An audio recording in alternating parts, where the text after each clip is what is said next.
கொடுக்கறேன்டா. உன் ஃப்ரெண்டுங்களுக்கும் நான் நிறைய சேர்த்து வச்சிருக்கேன், நீ எல்லாருக்கும் கொடு, சரியா? என்னது ரெண்டு பேரும் இப்படி பேசிக்கிறாங்களே, அப்படி என்ன டிஷ் இன்னைக்கு செஞ்சிருப்பாங்க? இப்ப என்னமோ கேட்டாலாம், அம்மா என்னமோ செஞ்சிருக்காங்களாம், நிறைய கொடுன்னு சொல்றாங்களே, என்னன்னு தெரியலையே. பப்பு போயிட்டு பிரஷ் பண்ணிட்டு வாடா, கொஞ்சம் சாப்பிடலாம்.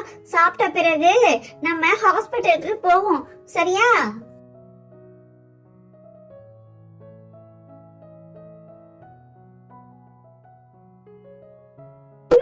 இது என்னம்மா, அவளுக்கு சிக்கன் பிரியாணி வச்சிட்டு எனக்கு என்னமோ கஞ்சி வைக்கிறீங்க?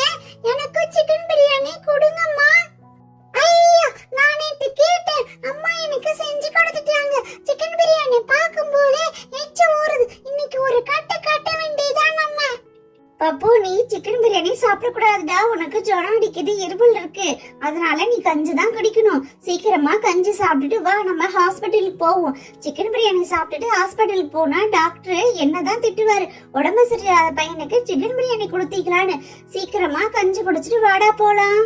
அப்பா, இன்னைக்கு சிக்கன் பிரியாணி சூப்பரா இருந்துச்சு. என் ஃப்ரெண்ட்ஸ் எல்லாம் சாப்பிட்டுட்டு இன்னைக்கு சூப்பர்னு சொல்ல போறாங்க. பாவம் பப்பு தான் ஒன்னும் சாப்பிடவே முடியல, ஜுரம். சரிம்மா, நான் போயிட்டு வரேன், பாய்மா.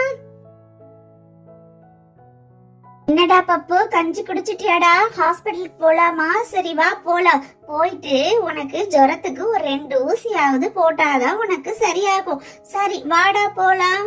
அம்மா சாரிம்மா, நம்ம ஹாஸ்பிட்டலுக்குலாம் போக வேண்டாம். எனக்கு ஜுரம்லாம் இல்ல, நான் நல்லா தான் இருக்கேன்.